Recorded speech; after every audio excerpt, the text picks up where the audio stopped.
Hello friends, welcome to our Gyan academy. Friends, आज हम mathematics में एक्सरसाइज 1.3 सॉल्व करेंगे। इस एक्सरसाइज में टोटल 9 क्वेश्चन है, जिसमें से आज हम सिर्फ 4 क्वेश्चन सॉल्व करेंगे। बाकी के 5 क्वेश्चन नेक्स्ट डे सॉल्व करेंगे। तो देखिए, पहला क्वेश्चन क्या है। निम्नलिखित भिन्नों को दशमलव रूप में लिखिए और बताइए कि प्रत्येक का दशमलव प्रसार किस प्रकार का है। सो फ्रेंड्स, ये क्वेश्चन सॉल्व करने से पहले आपको ये पता होना चाहिए कि दशमलव कितने प्रकार के होते हैं। फॉर एग्जांपल, शांत दशमलव क्या होता है, अशांत दशमलव क्या होता है, अशांत अनावर्ती दशमलव क्या होता है, तो ये आपको पता होना चाहिए। तो आइए पहले हम ये समझ लेते हैं, उसके बाद ही इस क्वेश्चन की तरफ बढ़ेंगे। सो फ्रेंड्स, देखिए, सबसे पहले शांत दशमलव। शांत दशमलव क्या होता है। हमने एक एग्जांपल लिया है कि 1/4। अगर हम 1/4 मतलब 4 को 1 को 4 से भाग करेंगे सबसे पहले, और हम देखेंगे कि 1 को जब 4 से भाग करेंगे तो इसका आंसर आएगा 0.25। अब आप देखिए, दशमलव के बाद ये जो है 2 अंक तक बढ़ा। हालांकि कहने का मतलब ये है कि 25 तक बढ़ गया और ये रुक गया। मतलब रुक गया, आपको ऐसे याद रखना है कि शांत दशमलव वे दशमलव होते हैं जो दशमलव के बाद किसी न किसी पॉइंट पर जाकर रुक जाते हैं। दूसरा एग्जाम्पल देख लीजिए समझने के लिए। अगर हम 11 को 8 से भाग करेंगे तो देखिए क्या आंसर आता है। 8 एकन 8 दशमलव लेके, फिर 8 तिया 24, 6 8 सत्ते 56, 8 पंजे 40। देखिए, जैसे कि आपने इस क्वेश्चन में भी देखा था, इस एग्जाम्पल में और इस एग्जाम्पल में भी देखिए कि ये एक निश्चित बिंदु पर जाके कहीं ना कहीं जाके रुक गया, 3 डिजिट के बाद या 4 डिजिट के बाद। तो शांत दशमलव वे दशमलव होते हैं जो दशमलव के बाद रुक जाते हैं। ठीक है फ्रेंड्स, आशा करता हूँ आपको समझ में आ गया होगा। अब बढ़ते हैं आगे की तरफ। अशांत आवर्ती दशमलव, इसे हम अनफसानी आवर्ती दशमलव भी कहते हैं। फॉर एग्जाम्पल देखिए, अगर हम 1 को 3 से भाग करेंगे तो इसका निकलेगा प्रसार 0.33333 और ये रुकने वाला नहीं है, ये इसी तरीके से आगे बढ़ते रहेगा। तो आपको समझ में आ गया होगा कि अशांत आवर्ती दशमलव क्या होता है। अशांत आवर्ती दशमलव वे दशमलव होता है जो दशमलव के बाद रुकते नहीं, चढ़ते चले जाते हैं ये और रिपीट होते जाते हैं। इसको हम अगर दशमलव के बाद कोई बिंदु सेम ही रिपीट हो रहा है तो उसके ऊपर हम जो नंबर रिपीट हो रहा है उसके ऊपर हम इस ये लाइन बना देते हैं। इस लाइन को कहते हैं बार। समझ में आ गया होगा फ्रेंड्स आपको। अब देखिए आगे, अशांत अनावर्ती दशमलव या अनफसानी अनावर्ती दशमलव, ये वे दशमलव होते हैं जैसे कि √2 का मान देखिए। √2 का मान होता है 1.414। जनरली हम इतने याद करते हैं, हालांकि ये रुकता नहीं, थोड़ा आगे बढ़ते चले जाता है। इसके आगे जैसे 2 1 3 5 6 समथिंग ऐसे आगे बढ़ते चला जाता है। तो फ्रेंड्स, आपको इसमें देख के समझ में आया होगा कि अशांत आवर्ती दशमलव वे दशमलव होता है जो दशमलव के बाद रुकता तो नहीं है लेकिन सेम ही नंबर रिपीट होते रहता है।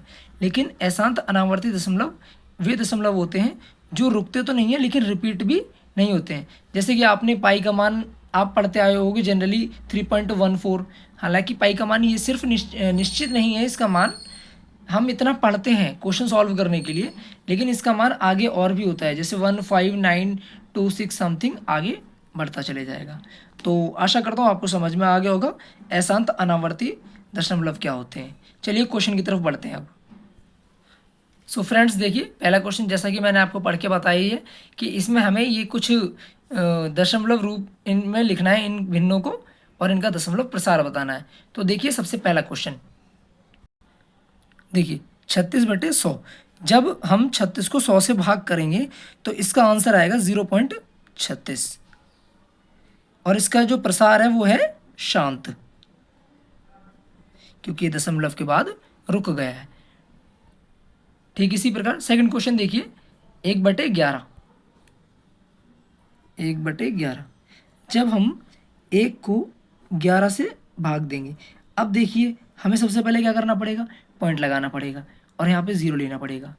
पॉइंट का मतलब क्या होता है कि हमारे पास अनलिमिटेड ज़ीरो आते हैं, लेकिन आपको जैसे कि पता होगा कि हम एक नंबर फ्री उतार सकते हैं ऊपर से, जैसे एक शून्य उतार लेंगे, लेकिन 11 से 10 छोटा होता है, इसलिए हमें एक से शून्य लगाकर एक और इधर ज़ीरो उतारना पड़ेगा। ठीक है फ्रेंड्स, अब हमें करना क्या है कि 11 से ऐसा कोई नंबर देखिए जो 100 से छोटा हो। 100 तो डिवाइड होता नहीं है, तो क्या होता है 9, 11 निम 99। अभी भी क्या बचेगा 1 बचेगा। फिर हमें क्या करना है, एक शून्य उतार लेंगे, लेकिन दशमलव तो लग गया है, एक और शून्य लगा के इधर एक और शून्य उतार लेंगे और क्या करेंगे, 9 से कटेगा फिर ये 99। आपको कुछ समझ में आ ही गया होगा देख के कि दशमलव के बाद ये संख्या क्या हो रही है, बार बार रिपीट हो रही है। तो देखिए दशमलव के बाद 09 09 09 यही आते रहेगा। तो इसको हम इस तरीके से लिख सकते हैं, 0.09 के ऊपर बार। समझ में आ गया होगा आपको। अब आपको मैंने बताई है कि दशमलव के बाद जो संख्या रिपीट होती रहती है और रुकती नहीं है, तो उसे क्या बोलते हैं, अशांत आवर्ती दशमलव।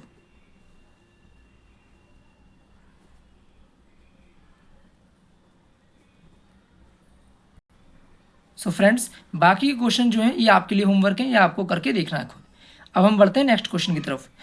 देखिए सेकंड क्वेश्चन है, आप जानते हैं कि 1/7 इक्वल टू 0.142857 के ऊपर बार है। वास्तव में लंबा भाग दिए बिना क्या आप यह बता सकते हैं कि 2/7, 3/7, 4/7, 5/7, 6/7 के दशमलव प्रसार क्या है।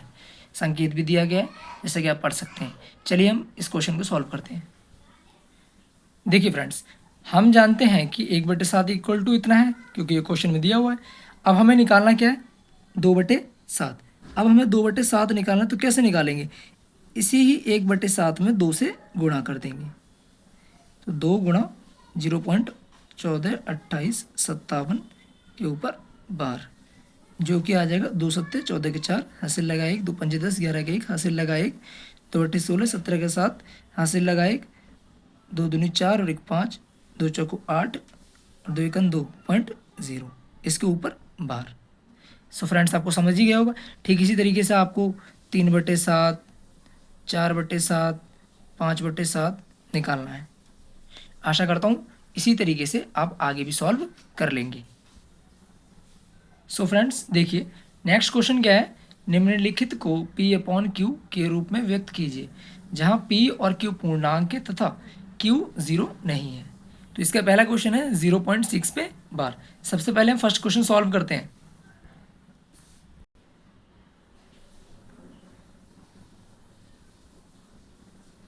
तो सबसे पहले हमें क्या करना पड़ेगा फ्रेंड्स, देखिए माना x बराबर 0.6 पे बार, जिसे हम इस तरीके से लिख सकते हैं x बराबर 0.6666 और आगे ऐसी तरीके से चलता रहेगा।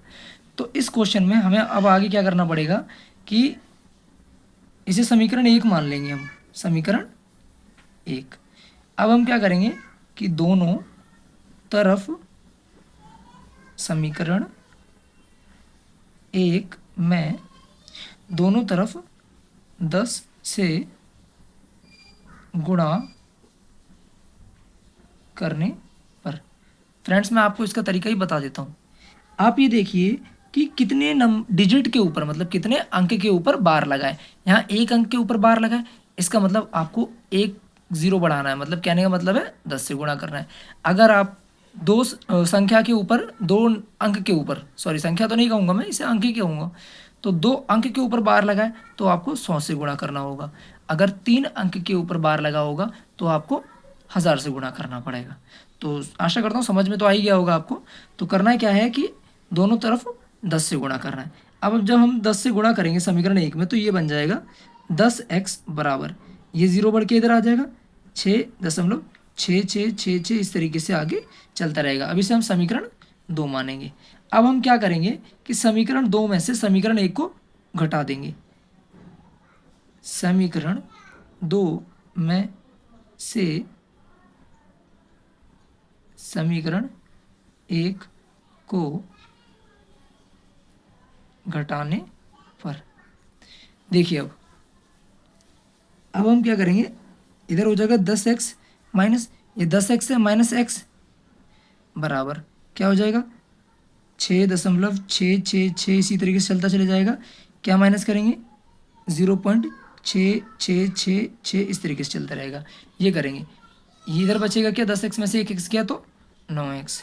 अब आप देखिए दशमलव के बाद जितने भी डिजिट हैं ये सारे कट जाएंगे, 0 हो जाएंगे, और 6 में से 0 गया तो 6 ही बचेगा।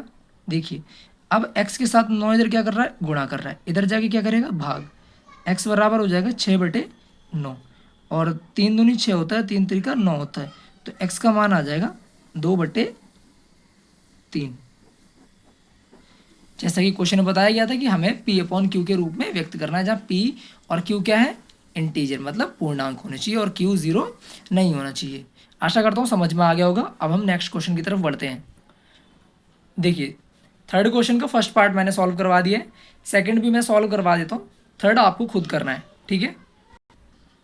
सो फ्रेंड्स, जैसे कि मैंने आपको बताया ही था कि जितने भी अंक के ऊपर बार लगा होगा हमें उतने से ही गुणा करना होता है।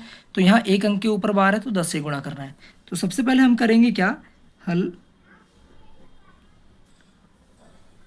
माना x बराबर 0.47 के ऊपर बार और x बराबर 0.477777 इस तरीके से ये रिपीट होगा क्योंकि 7 के ऊपर बार लगा है। इसे हम मान लेंगे समीकरण 1। अब हम क्या करेंगे, समीकरण 1 में दोनों तरफ 10 से गुणा करने पर अब ये आएगा 10x बराबर, ये एक दशमलव हट के एक पीछे चला जाएगा तो 4.777777 इस तरीके से ये रिपीट हो जाएगा। ये समीकरण 2। फिर हमारा वही स्टेप है क्या कि समीकरण 2 में से समीकरण 1 को घटाएंगे। समीकरण 2 में से समीकरण 1 को घटाने पर अब हम घटाएंगे किस तरीके से, 10x बराबर 4.77777 डॉट डॉट डॉट, इसी तरीके से x बराबर 0.47777 इस तरीके से। देखिए ऊपर मैंने दूसरी तरीके से आपको माइनस करके बताया, नीचे दूसरी तरीके से मैंने इसलिए बताया कि आपको दोनों ही तरीके से समझ में आ जाए। 10x में से 1x गया तो 9x बराबर, इधर देखिए ये तो आ जाए, ये तो 7 सभी कट जाएंगे, 0 आ जाएगा, 0 0 इस तरीके से, और 7 में से 4 गया तो कितना बचेगा 3.4। तो कहने का मतलब ये आ गया 9x बराबर में 4.3। अब ये दशमलव आ गया तो हमें क्या करना है कि 10 से गुणा दोबारा करेंगे हम इसमें, समीकरण 3 मान लेंगे इसे।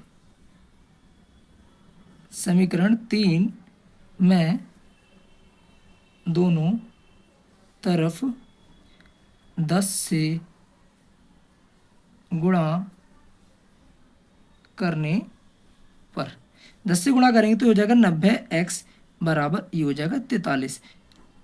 90x के साथ गुणा कर रहा है, इधर जाएगा तो भाग करेगा, x बराबर 43/90। ये आ गया हमारा आंसर।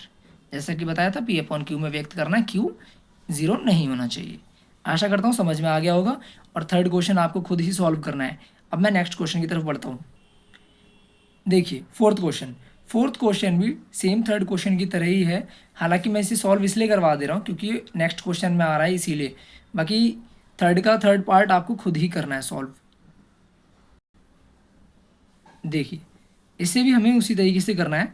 सबसे पहले करेंगे क्या कि माना x बराबर 0.9999 इस तरीके से, ये समीकरण 1 है। इसके बाद वही तरीका है क्योंकि ये 9 बार बार रिपीट हो रहा है तो इसका मतलब 1 पे बार है तो हम 10 से गुणा करेंगे। तो समीकरण 1 में दोनों तरफ 10 से गुणा करने पर, 10 से गुणा करेंगे तो ये हो जाएगा 10x बराबर 9.9999 इस तरीके से, और ये समीकरण 2 आ गया। इसके बाद हम करेंगे समीकरण 2 में से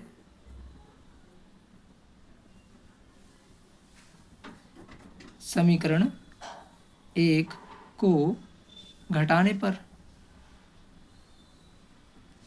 अब हम इसे घटाएंगे जब तो आ जाएगा 10x बराबर 9.999 इस तरीके से, और ये हो जाएगा x बराबर 0.999 इस तरीके से। 10x में से 1x गया तो 9x बराबर, इधर ये दशमलव के पीछे के सारे अंक समान है ऊपर और नीचे तो इसलिए ये 0 हो जाएगा, और 9 में से 0 गया तो 9 आ जाएगा। तो ये आ गया 9x बराबर 9, और x बराबर हो जाएगा 9/9। 9 से 9 कट गया x का मान आ जाएगा 1। सो फ्रेंड्स, आज की ये वीडियो इतने ही यहीं रहने देते हैं। बाकी ये क्वेश्चन हम नेक्स्ट की वीडियो में सॉल्व करेंगे और आशा करता हूँ आपको समझ में आ गया होगा। अगर आपको मेरा पढ़ाना अच्छा लग रहा है तो आप चैनल को सब्सक्राइब कीजिए, अपने और दोस्तों को शेयर कीजिए, लाइक कीजिए। धन्यवाद।